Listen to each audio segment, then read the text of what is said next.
Assalamualaikum.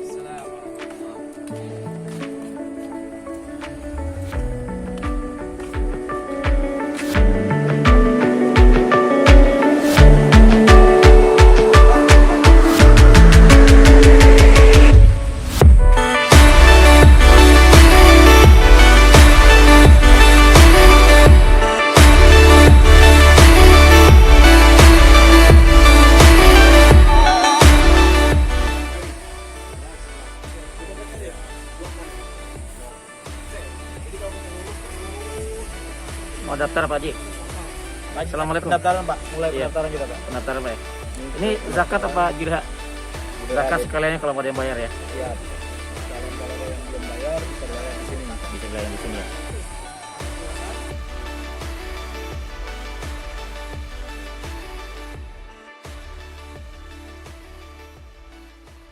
Singkat waktu, mari kita sama-sama dengarkan sedikit sambutan dari Sohibul Bait,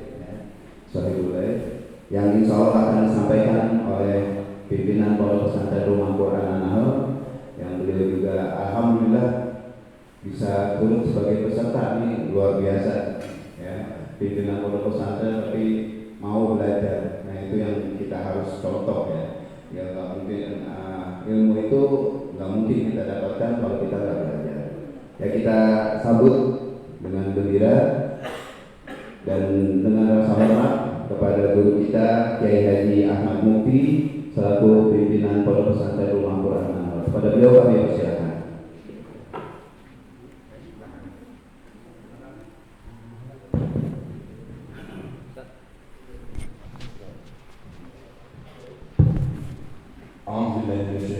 Bismillahirrahmanirrahim. Assalamualaikum warahmatullahi wabarakatuh. Alhamdulillahirabbil alamin. Alhamdulillahilladzi hadana li hadza wa ma kunna linahtadiya laula an hadana Allah. Wa ma kunna linajtami'a laula an jama'ana Allah. Wassalatu wassalamu ala sayyidina wa habibina wa syafi'ina wa maulana Muhammadin sallallahu alaihi wasallam wa ala alihi wa sahbihi ajma'in. Amma ba'd.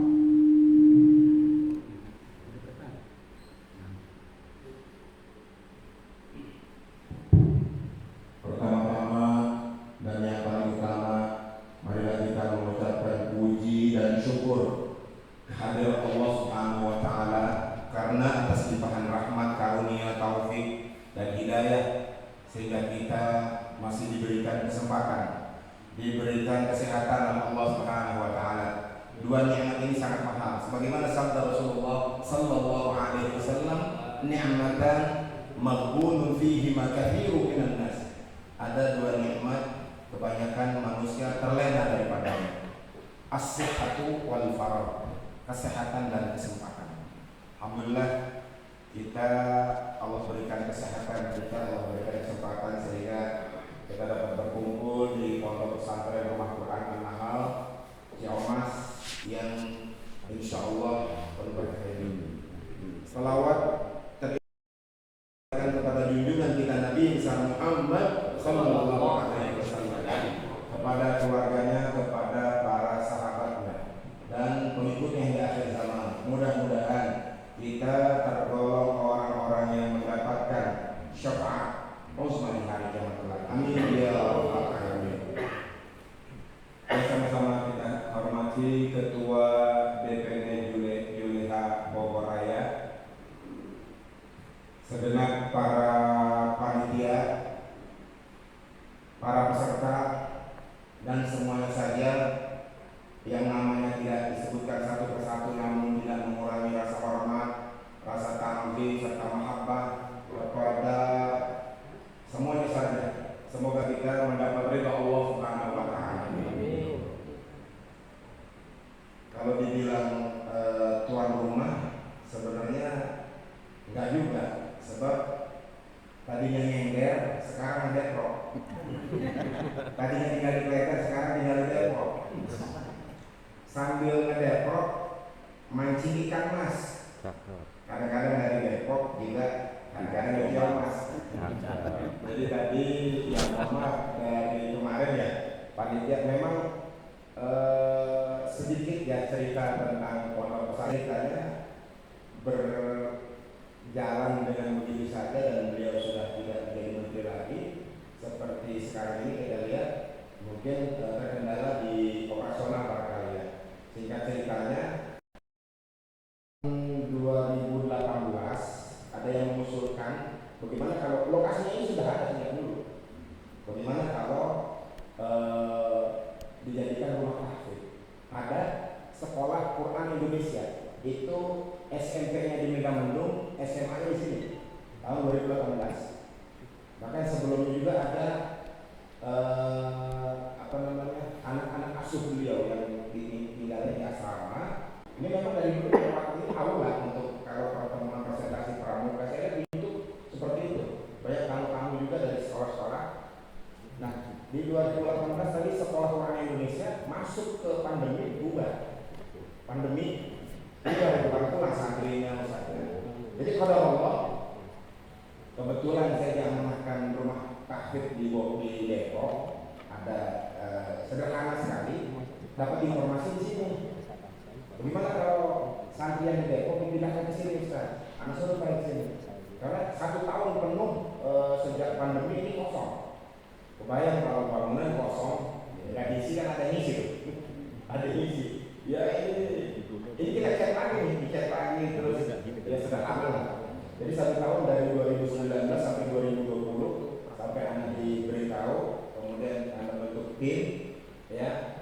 Jadi santri yang ada di Bogor itu beda dengan santri yang ada di Depok karena itu sudah ada yayasan. Kita cari lagi santri dan awal pembukaannya di sini, ya itu 8 santri. Kita ada acara dengan tamu. Sekarang protokol kesehatan, SBB atau apalah namanya. Pekerjaan tidak boleh banyak orang, jadi hanya wali santri sama santri 8 orang. Kemudian berjalan waktu itu tanggal 28 Februari 2020, ya, maaf 2021. Jadi kita sampai sekarang ini kalau ketemu lagi Februari baru 1 tahun di sini. Alhamdulillah dari 8 santri terus bertambah sampai santrinya 25 santri. Dan sudah 8 yang selesai menyetor hafalan Al-Quran 30 juz. Termasuk di sini ada santri yang akan belajar Al-Quran. Jadi ada 2 marhalah. Kalau kita kan 3 marhalah nih. Kalau di tempat kami ini rumah Quran 2 marhalah. Marhalah pertama marhalah menyetor hafalan tanpa mengulang-ulang. Jadi disetor terus tuh sampai 30 juz. Makanya ada yang 3 bulan selesai. Tapi dia nggak hafal. Kalau ditanya hanya nyetor nggak apa-apa. Masuk ke marhalah kedua namanya Ekon. Dia akan menjadi hafidz mungkin yang dia mulai hafalan sambil dimulai. Tujuannya kata penasihat kami Dr. Muslim Abdul Karim, dia pernah menyetorkan hafalan. Jadi memang itu dulu. Setelah itu baru masuk ke marhalah yang kedua adalah Ekon namanya mungkin. Nah, itu kita sudah ada sekitar 2 santri yang sudah betul-betul mungkin. Karena itu kita dites di di pabrik, dites di depan orang tua santri, dites bolak-balik juz 1, juz 2, juz 3 dibolak-balik itu bisa. Baru tidak boleh melewati juz yang ke-5 pindah ke-6 kecuali dia betul-betul mungkin. Ini marhalah yang kedua. Jadi sekilas tentang pondok pesantren Rumah Quran An-Nahl itu seperti ini. Kita baru 1 tahun karena ada lokasi yang dipersilahkan untuk istilahnya mungkin aku tidak pakai. Jadi saya kalau bilang tuan rumah ya sementara tidak rumah tapi tinggal di Depok. Jadi bolak-balik di sini ada musyrifnya yang mendampingi saya 24 jam. Kebetulan memang tinggal di Bogor karena Sabtu Ahad libur. Jadi ya nggak ada Ustaz yang namanya Ustaz Muhammad bin Mubarak. Jadi sedang pulang juga. Kebetulan Ustaz Mahmud juga ada majelis zikir, jadi hidup salam. Ustaz Rofi juga ada acara, jadi dibilang buat rumahnya kemana kok nggak ada. Jadi kayak tadi subuh ngisi di jantung, langsung kemari ya, alhamdulillah. Karena nggak pakai rem tadi sebelum jam 8 udah nyampe. Alhamdulillah. Jadi di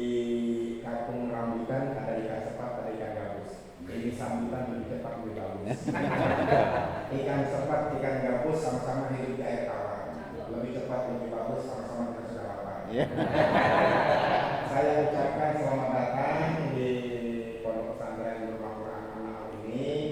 Jadi juga memohon maaf yang sebesar-besarnya apabila terdapat di sana sini. Ya inilah, ini milik umat ya, karena memang sudah diwakafkan untuk umat dipergunakan. Jadi nanti kalau ada marhalah-marhalah berikutnya, kami welcome ya, ahlan wa sahlan wa marhaban bikum, silakan.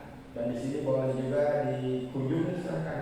Kita ada saung sofa marwah, ada rumah sunda yang memang sudah diamanahkan ke kita dari rumah. Dulu nyebutnya rumah sunda, sekarang kita sebut Darul Arqam. Dulu ada saung api, saung ini, sekarang kita sebut sofa dan marwah. Bahkan ini aula, sekarang kita kasih nama Aminah. Kenapa nama-nama sofa, marwah, Mina, kayak Darul Arqam? Mengingatkan di Mekah, dan 2 tahun kita nggak ke Mekah, mudah-mudahan kita nanti Allah SWT terima kasih. Kekurangan, mohon maaf kepada para panitia kalau penyampaian kami yang kurang berkenan, dan juga kepada para peserta. Wassalamualaikum warahmatullahi wabarakatuh. Waalaikumsalam warahmatullahi wabarakatuh. Alhamdulillah, jazakumullah khairan katsira. Terima kasih atas sambutan dari pimpinan Pondok Pesantren Rumah Quran An-Nahl. Mudah-mudahan apa yang beliau sampaikan bisa memberikan motivasi buat kita, khususnya para orang tua yang mempunyai anak ya. Mudah-mudahan bisa memondokkan anaknya di rumah tahfiz ya, karena ini lagi sangat penting ya. Ya nanti kalau ada yang mau silakan berhubungan dengan Pak Kiai. Oke, baiklah hadirin semua, marilah kita masuk ke acara selanjutnya, yaitu sambutan dari Ketua DPD Juleha Bogoraya yang akan disampaikan oleh Ustadz Haji Rahmat Hidayat LC. Kepada beliau kami persilakan.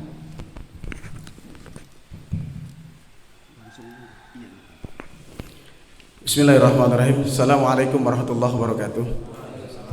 Alhamdulillah rabbil alamin, wassalatu wassalamu ala asrafil anbiya wal mursalin sayyidina wa nabiyyina Muhammadin wa ala alihi wa sahbihi ajma'in. Amma ba'd. Asyhadu an la ilaha illallah wa asyhadu anna Muhammadar Rasulullah. Allahumma shalli wa sallim wa barik ala sayyidina wa nabiyyina Muhammadin wa ala alihi wa sahbihi ajma'in. Hadirin para peserta marhala 2 Juleha Bogoraya yang dirahmati Allah, puji syukur kita panjatkan kehadirat Allah Subhanahu wa taala yang telah memberikan kita nikmat sehat, afiat, taufik dan hidayah sehingga kita masih bisa bersama bermuajahah menuntut ilmu. Tak lupa salawat dan salam kita haturkan ke haribaan junjungan kita Nabi besar Muhammad sallallahu alaihi wasallam beserta para keluarga dan para sahabatnya. Yang terhormat Al-Mukarram Al-Mukhtaram Kiai Haji Ahmad Mukti, mata'allah bituli hayati. Semoga Allah sehatkan beliau, Allah panjangkan umur beliau dalam taat ibadah kepada Allah. Hadirin jamaah yang dirahmati Allah, alhamdulillah fase kedua, fase pertama kita sudah lewati kemarin, fase kedua sekarang asah bilah. Yang mana asah bilah ini memang sangat penting dan harus para peserta ketahui dan bagaimana caranya. Alhamdulillah untuk juru sembelih halal Indonesia DPD Juleha Bogoraya kita punya beberapa master, kita punya beberapa ahli asah yang alhamdulillah mereka bersanad semua. Jadi ada beberapa para asatiz yang memang khusus mereka hanya di bagian asah, jago-jagonya asah. Jadi insya Allah kita bisa nimba ilmu di pagi hari ini dan insya Allah bermanfaat untuk kita semua.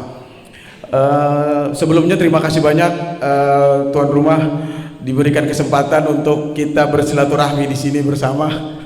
Walaupun kemarin anak hadir, yang punya rumah gak ada. Jadi kemarin Anda nyelonong sendiri gitu kan, tanpa harus izin dulu. Jadi kita datang, kita lihat, kita siapkan segala sesuatunya kemarin. Tapi alhamdulillah ada pengurus yang nemenin Anda untuk survei tempat-tempatnya. Terima kasih banyak, jazakallah. Mudah-mudahan Allah membalasnya. Mungkin itu dari sambutan dari Anda. Sebelum Anda tutup, Anda mau serahkan ada bilah, ada golok, ini bowler dan ini tanduk. Anda khususkan untuk Al-Mukarram Al-Muhtaram Kiai Ahmad Mufti. Jadi ini penghargaan dari Juleha Bogoraya yang kita, dan ini memang buatan asli orang-orang Juleha nih. Salah satunya Kang Adri. Beliau memang khusus bilah-bilah yang lumayan mahal kalau dibilang. Jadi suatu kehormatan untuk beliau. Maka Fadl, Anda serahkan. Kiai, untuk ke depan, marilah kita sama-sama saksikan penyerahan kenang-kenangan dari DPD Juleha Bogoraya kepada Ustadz Kiai Haji Ahmad Mukti. Allahu Akbar. Boleh dicabut mungkin. Oh ya, di cabut.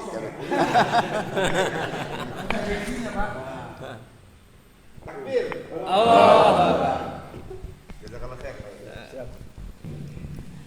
Ya, mungkin hanya sekecil setelah mata yang diberikan, mudah-mudahan bermanfaat. Saya akhiri, billahi taufiq wal hidayah. Wassalamualaikum warahmatullahi wabarakatuh. Waalaikumsalam warahmatullahi wabarakatuh. Alhamdulillah, jazakumullah khairan katsira. Terima kasih atas sambutan dari Ketua DPD Juleha Bogoraya. Mudah-mudahan para peserta semua bisa menambah semangat lagi ya untuk mengikuti acara kita pada hari ini. Untuk itu marilah kita sama-sama memasuki acara selanjutnya agar kita lebih diberkahi oleh Allah Subhanahu wa taala. Kita dengarkan pembacaan kitab suci Al-Qur'an yang insyaallah akan disampaikan oleh santri dari Pondok Pesantren Rumah Quran An-Nahl, yaitu Akhina Ali. Kepada beliau kami persilakan.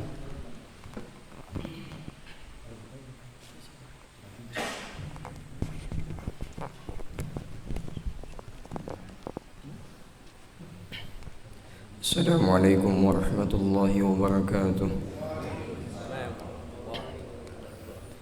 A'udzu billahi minasy syaithanir rajim. Wa qala alladzi amana ya qaumi ittabi'uni ahdikum sabilal rasyad. Ya qaumi innama hadhil hayatud dunya mata' wa innal akhirata hiya darul qarar. Man 'amila sayyi'atan fala yujza illa mithlaha wa man 'amila salihan ذكر أو أنثى وهو مؤمن فأولئك يدخلون الجنة يرزقون فيها بغير حساب. ويا قوم ما لي أدعوكم إلى النجاة وتدعونني إلى النار. تدعونني لأكفر بالله وأشرك به ما ليس لي به علم وأنا أدعوكم إلى العزيز الغفار. لا جرم أن ما تدعونني إليه ليس له دعوة في الدنيا ولا في الآخرة وأن مردنا إلى الله وأن المسرفين هم أصحاب النار فستذكرون ما أقول لكم وأفوض أمري إلى الله إن الله بصير بالعباد صدق الله العظيم. Sadaqallahul azim wa sadaqa rasuluhun nabiyul karim walhamdulillahi rabbil alamin. Jazakumullah kepada akhina Ali. Ya, mudah-mudahan beliau yang membaca dan kita yang mendengarkan firman-firman Allah mendapatkan keberkahan dari Allah Subhanahu wa taala. Amin ya rabbal alamin. Para peserta sekalian, kami sampaikan rundown acara untuk selanjutnya, yaitu acara materi Asahbilah yang insya Allah akan nanti disampaikan oleh pemateri kita yang sudah hadir di depan kita. Namun sebelum itu, marilah kita pasang niat, ya. Kita awali niat-niat kita. Mudah-mudahan Allah memberikan keberkahan ilmu disampaikan oleh para pemateri kita bisa kita praktekkan dengan baik dan kita mendapatkan manfaatnya. Untuk itu kami mohon kepada Kiai Haji untuk memimpin pembacaan suratul Fatihah untuk niat-niat kita semua. Silakan.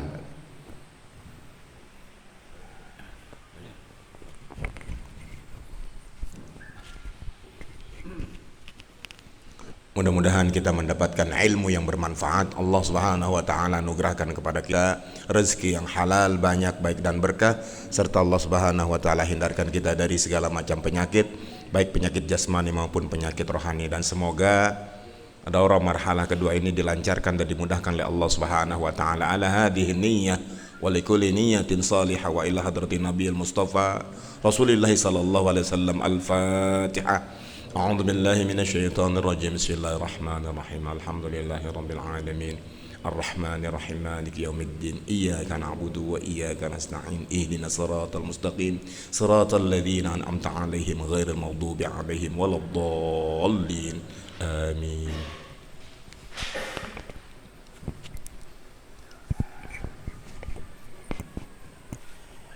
Oke, para peserta semua, untuk rundown acara setelah materi nanti kita nanti sekitar sampai jam 9.30, kemudian 9.30 sampai jam 9.45 itu kita istirahat, coffee break, kemudian dilanjut lagi dengan praktek, ya.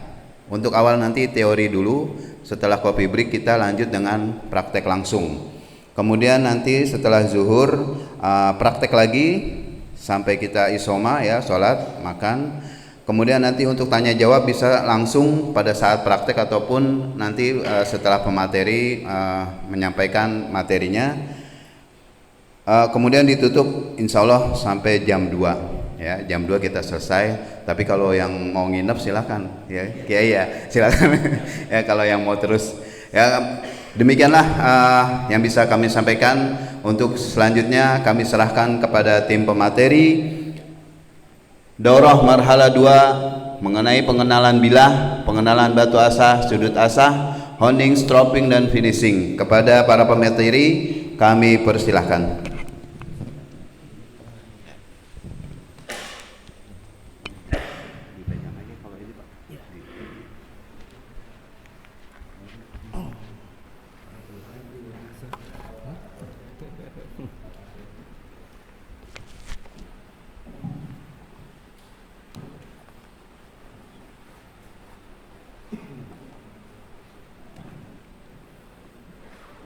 Assalamualaikum warahmatullahi wabarakatuh. Bismillah, alhamdulillah, wassalatu wassalamu ala rasulillah. La hawla wa la quwwata illa billah. Subhanallah la ilaha illa anta innaka alimul hakim. Asyhadu an la ilaha illallah wa asyhadu anna Muhammadan abduhu wa rasuluh. Allahumma shalli wa sallim ala sayyidina wa habibina wa maulana Muhammadin wa ala alihi wa sahbihi wa man tabi'ahum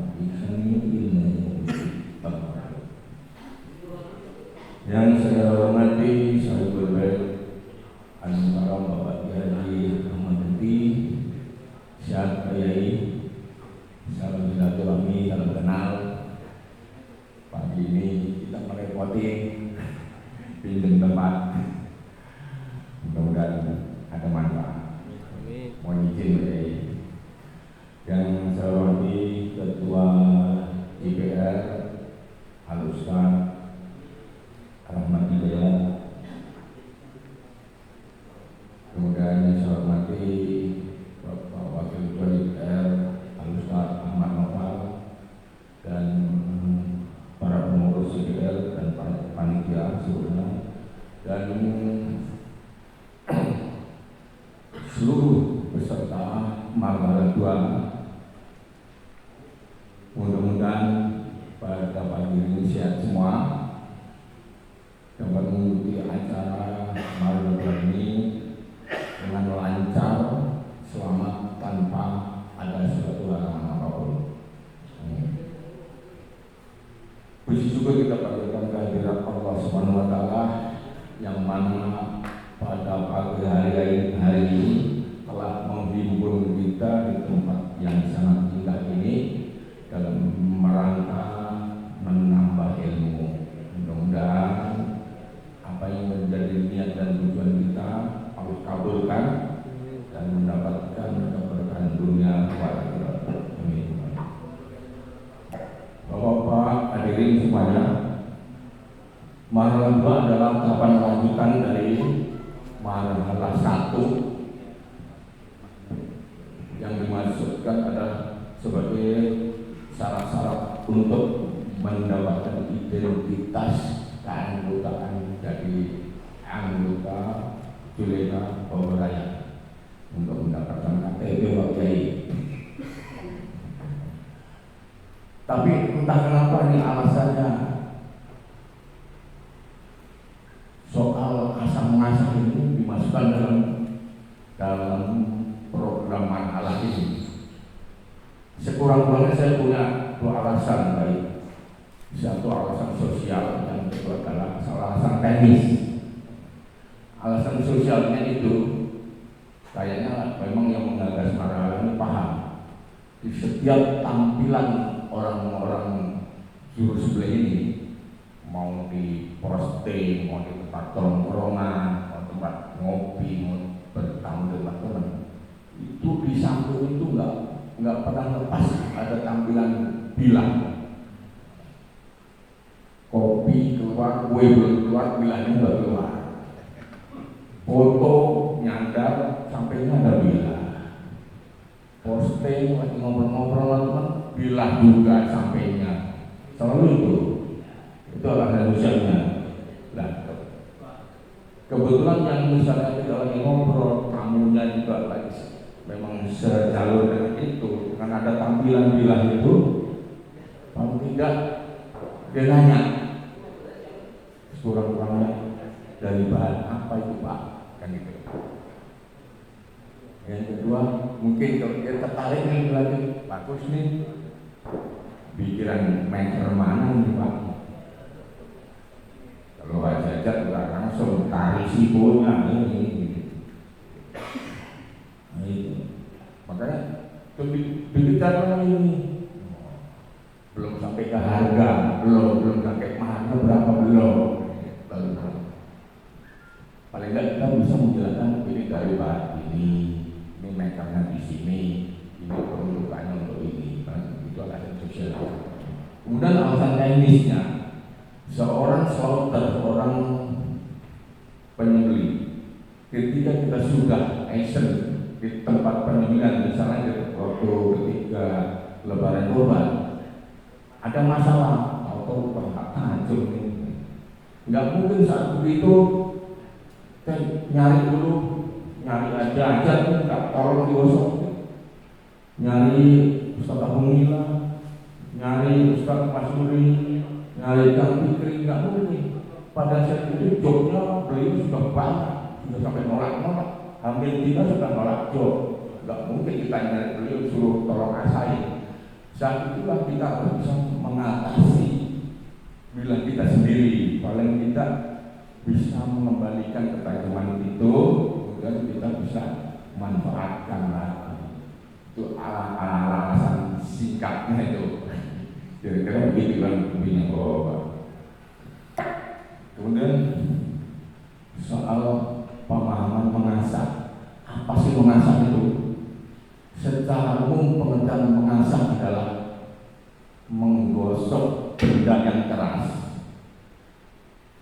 dipipihkan, diruncingkan, ditipiskan di bagian tertentu supaya menjadi tajam. Itu secara umum. Nah, khusus untuk mengasah bilah adalah menggosok bilah dengan media tertentu yang sudah dipilih untuk ditipiskan, dilangsangkan, diruncingkan sehingga mencapai tujuan untuk ketajaman yang diinginkan. Itu pemahaman secara umum. Jadi mengasah bilah yaitu mengasah bilah di bagian mata bilahnya supaya menjadi tajam, supaya digunakannya sesuai dengan keinginan. Itu pemahaman. Adapun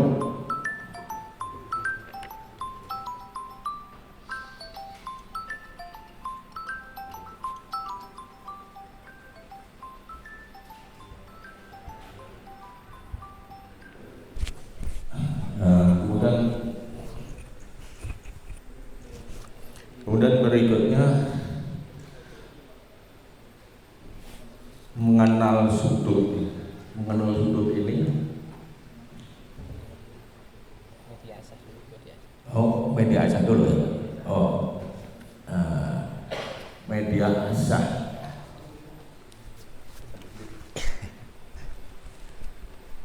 Ya, media asah ini ada bermacam-macam. Bisa terdiri dari batu alam. Batu alam itu adalah betul-betul batu yang masih alam, bisa dari gunung, bisa dari kali, dan itu dibentuk sesuai dengan kebutuhan. Kemudian yang kedua adalah batu alam pabrikan. Maksudnya batu alam pabrikan itu adalah batu alam yang sudah diproses oleh pabrik, oleh produsen batu asa, kemudian dibentuk sesuai dengan kebutuhan. Tentu biasanya kalau sudah dipabrikan ini ada campuran-campuran zat tertentu supaya mungkin lebih keras, supaya ada tingkat-tingkatan kekerasannya dari kasar sampai ke tingkat halusnya. Itu yang dipabrikan. Kemudian bahan keramik juga begitu. Bahan keramik itu diproses oleh pabrikan produksi batu asa. Kemudian batu gerinda. Batu gerinda ini juga dibuat oleh pabrikan. Secara alami belum menemukan yang sekelas gerinda. Memang ini ada karakter-karakter tertentu sesuai dengan kebutuhan. Kemudian diamond plate. Diamond plate ini adalah asahan yang dibuat dari semacam logam yang memang dia kekerasannya diciptakan untuk menggerus, biasanya diciptakan untuk membuka mata bilah, untuk mengawali pembukaan supaya terbentuk mata bilah yang diperlukan. Kemudian bisa digunakan juga dengan amplas. Amplas ini ada tingkatan tertentu, sama dengan batu alam yang pabrikan itu. Dari tingkatan yang paling kasar sampai dengan yang paling halus. Yang paling halus ini adalah untuk finishing. Kalau amplas ini hanya digunakan bisa dengan gerakan mundur searah ke belakang. Tidak bisa seperti kayak batu. Kalau batu bisa ke depan, bisa ke belakang.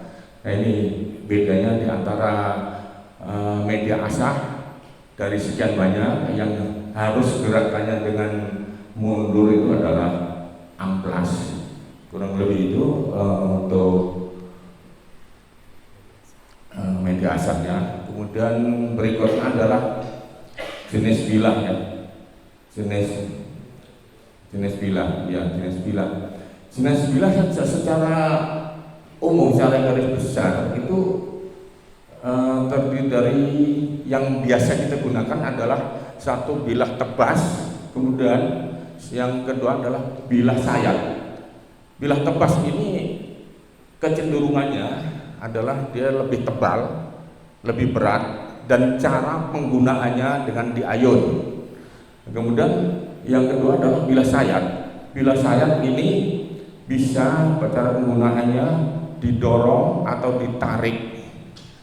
Nah, ini termasuk bilah yang digunakan untuk menyembelih. Ini adalah kategorinya adalah bilah sayat. Nah, kemudian berikutnya adalah jenis bevel atau mata bilahnya, edgy-nya itu. Yang biasa kita gunakan, ini banyak sekali memang modelnya. Cuma yang umum kita gunakan adalah yang satu jenis model convex. Model convex ini ada tebal menggembung, kemudian pada sampai ujung mata bilah baru agak nipis. Dan ini peruntukannya adalah untuk bilah tebas, untuk tebas.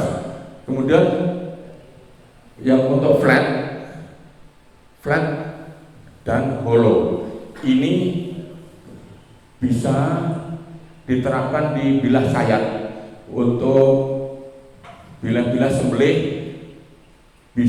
umumnya menggunakan yang bentuk flat ini dan yang hollow ini. Kalau yang berikutnya ini kita tidak bisa, tidak banyak menggunakan karena itu ada dari bilah-bilah survival dan apa itu semacam kayak tombak apa itu, kita nggak biasa menggunakan itu.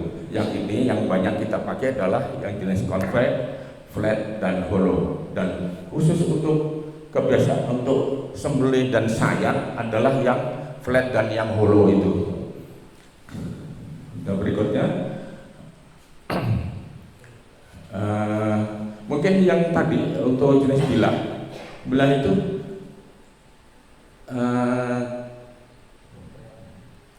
material ya, material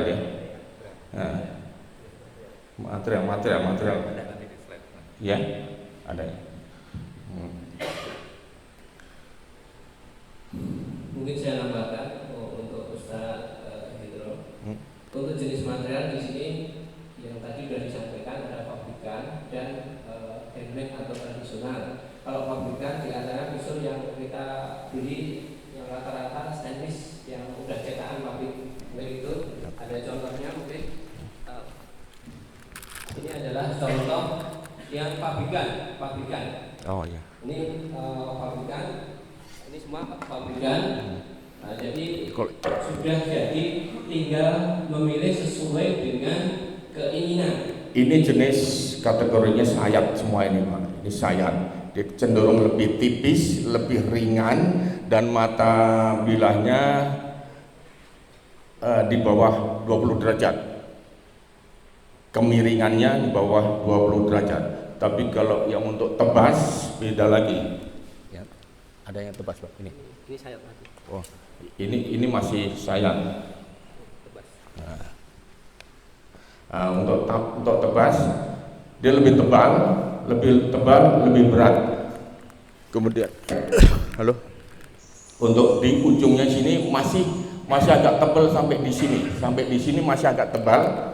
Kemudian baru agak menepis sedikit ke ujungnya, itu baru dipertajam. Tujuannya apa? Karena ini penggunaannya adalah diayun, maka mata bilahnya diusahakan jangan mudah patah, jangan mudah gerompal, jangan mudah ciping, karena penggunaannya adalah diayun. Makanya kecenderungan untuk bilah tebas di mata bilahnya tetap masih agak tebal, cuman dipertajam di ujungnya saja. Ini tujuannya supaya kuat. Beda dengan kalau yang bilah sayat, dia memang tipis, mungkin di atas sampai 2 mili, kemudian kemiringannya bisa di bawah 20 derajat. Sedangkan untuk bilah tebas di atas 20 derajat ketebalan mata bilahnya. Itu aja bedanya. Kemudian untuk ketajaman itu bila dilihat dari garis horizontalnya, itu dilihat dari arah depan, itu seolah melihat kayak benang tarik lurus, kayak garis lurus. Seolah hanya melihat satu garis lurus benang yang ditarik. Kemudian sama juga dilihat dari segi vertikalnya, kalau asahannya benar itu juga tegak lurus. Kalau masih ada gelombang berarti itu belum, artinya asanya belum sempurna, masih bengkok-bengkok. Kalau mungkin buat yang tebas, yang membuat potong kayu, potong tulang, itu mungkin nggak kurang berpengaruh ya. Tapi kalau untuk bilah sayap memang harus benar-benar lurus, karena itu akan sangat terasa nanti pada saat penggunaannya. Kalau buat tebas kurang lah, nggak begitu dirasakan, karena dia tujuannya hanya untuk mematangkan, untuk memotong-motong saja. Tapi kalau untuk sayap memang perlu kenyamanan. Itu makanya dari pembentukan mata bilahnya itu memang harus benar dulu sesuai dengan keinginan.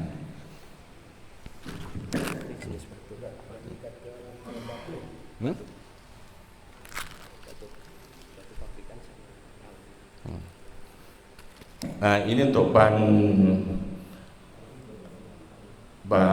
mediasanya untuk batu alam, dia kalau sudah dipakai memang dia cenderung lebih halus.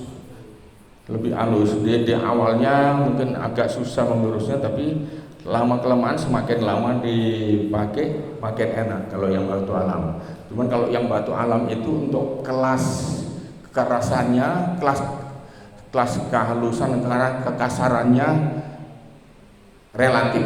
Tapi kalau yang pabrikan memang sudah ditentukan dari grade sekian, dari grade 500, grade 1000, grade 2000 sampai 3000, 5000, bahkan 6000, ada yang 10000 untuk finishing halus. Kalau pabrikan sudah ditentukan karena dipakai teknologi. Kalau yang alam kita hanya pintar kita saja memilih mana nih yang batu yang keras, mana yang mampu menggosok bilah kita. Karena media asap batu ini kekerasannya harus di atas bilah yang kita gosok. Kalau tidak lebih keras dari yang kita asah, tidak akan menghasilkan apa-apa. Kalah dengan kekerasan. Misalnya yang tadi yang dikasih pakai itu bahan boiler. Itu kalau dengan batu alam yang biasa-biasa nggak mempan Pak Yai. Itu nggak akan berhasil. Kecuali tadi sudah diasah, udah jadi, sekedar untuk memulihkan ketajaman, sedang halusin nggak apa-apa. Tapi ketika waktu membuka mata bilahnya dengan batu alam nggak akan mampu itu, karena kalau bahan boiler itu termasuk jenis yang sangat baja yang keras. Makanya meningkat gaya hasil asah tadi.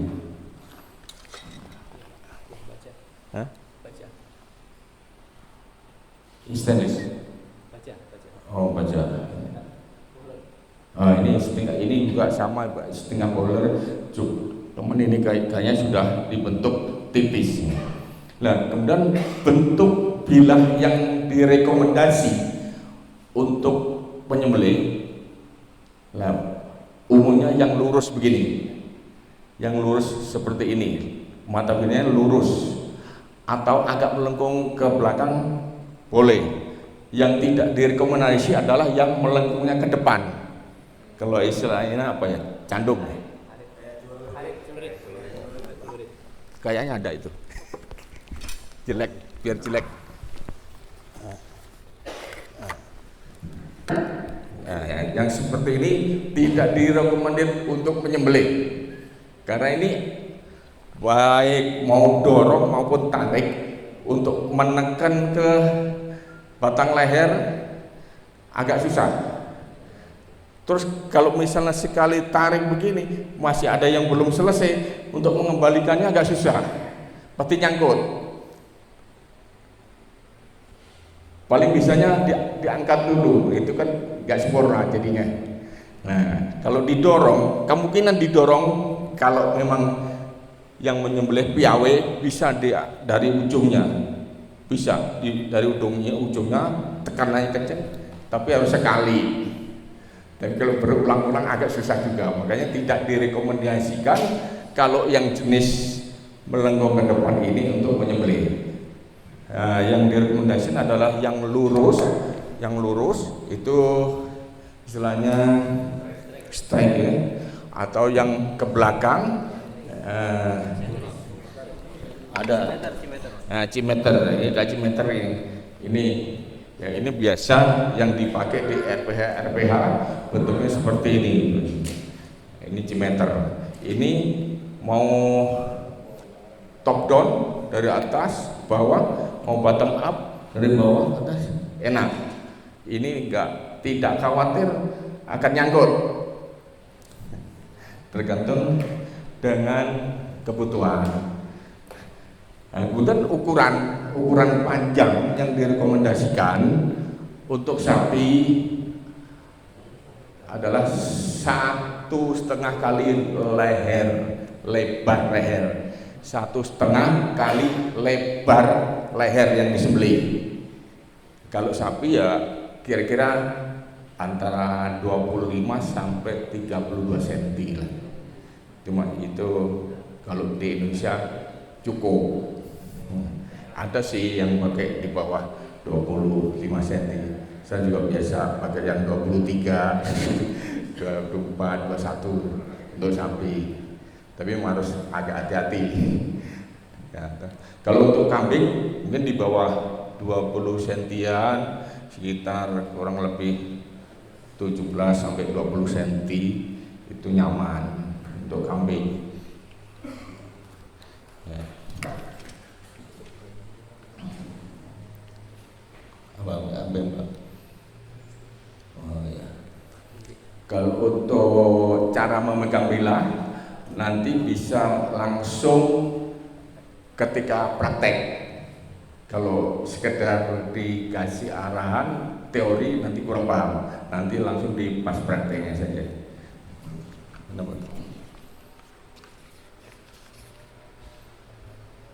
Oh iya, sharpening. Oh, bawa, enggak.